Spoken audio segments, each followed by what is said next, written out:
কঠিন শিল্পী হওয়া।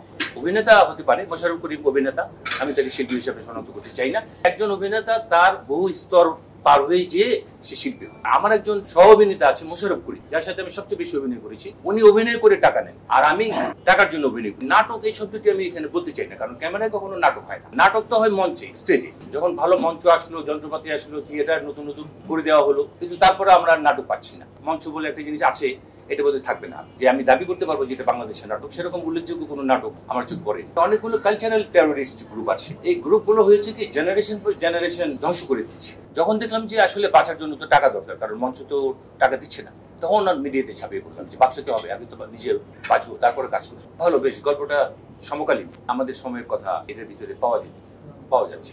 আরেকটা সবচেয়ে বড় যেটা আমার ভালো লেগেছে, যে এসে আমি কাউকে চিনি না, মানে এক ঝাঁক নতুন শিল্পী এসে ঠিক আছে কাছে এসে দাঁড়িয়েছে। অবশ্যই এটাই স্বাভাবিক, কারণ এখন নতুন জেনারেশনের এসবের যুগ। আমরা তো এখন পাস হয়ে গেছি। এখন যারা প্রেজেন্টে আছে তাদের উপরই আমাদের ভরসা। এখন তারাই এই পথটাকে যতদূর পারে দূরে নিয়ে যেতে পারবে। আর এখন আসলে হয়েছে কি, আমি অনেকদিনই এই কাজ থেকে বেরোতে ছিলাম।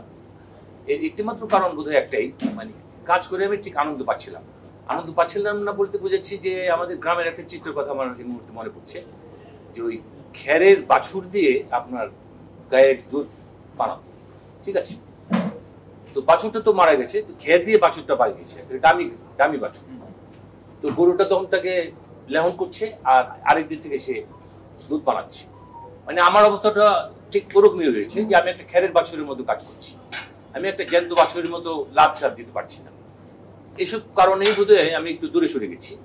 আর আরেকটা কথা আমি এখানে বলতে চাচ্ছি, যে আসলে আমি ঠিক অভিনয়ের লোক নই বলতে বুঝেছি যে অভিনয়ে আমার প্যাশন ছিল না। আমার প্যাশনটা হলো লিটারেচার, লেখাযোগা আমার অভ্যাস।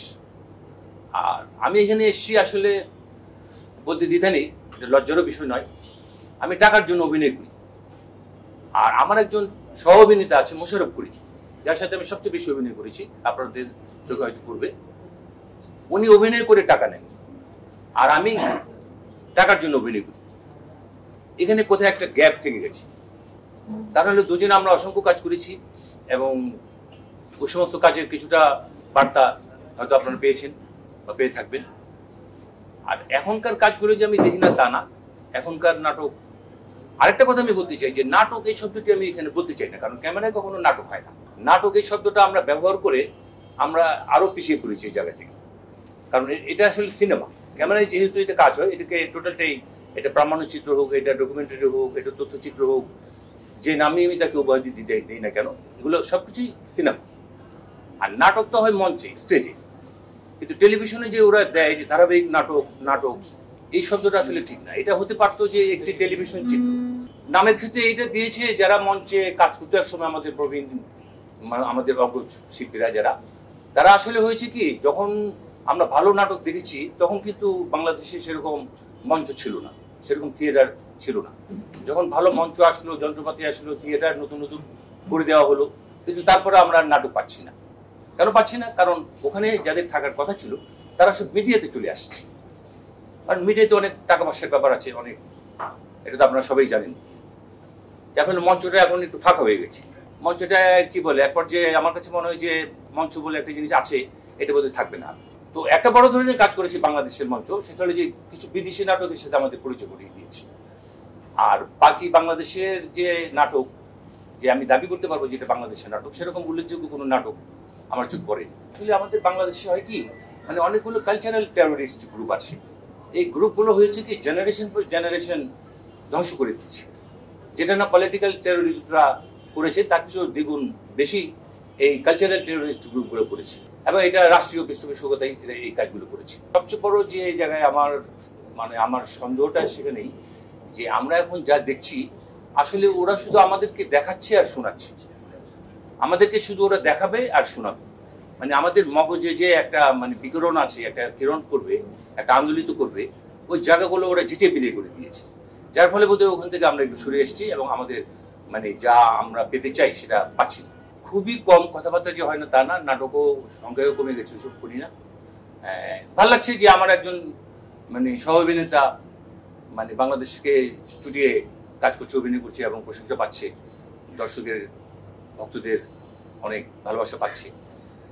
তো এটা তো শুধু মোশাররফ করিমের একার একটা বিষয় নয়, মানে মোশাররফ করিমকে সম্মান জানানো মানেই শিল্পীকে সম্মান জানানো। সেই অর্থে আমিও অনেকটা গর্বিতই বটে। আসলে এখানে একটা ব্যাপার কাজ করছে, যেমন আমাদের একটা সংগঠন আছে অভিনয় শিল্পী সংঘ। আমি এটা নিয়ে ওদের সাথে আলোচনা করেছিলাম একজনের সাথে, যে এই নামটা তো বোধহয় ঠিক হয়নি, কারণ এই নামটা বোধহয় হওয়া উচিত ছিল অভিনেতা অভিনেত্রী সংঘ। শিল্পী কেন?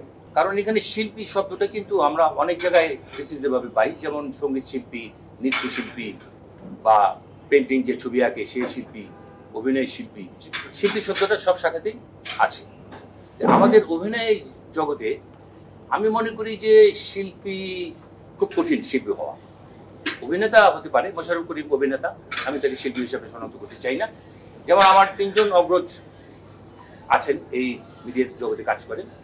একজন হলো রাইসুল ইসলাম আসাদ, আরেকজন হলো আফজাল হোসেন, আরেকজন হলো হুমায়ুন ফরিদ।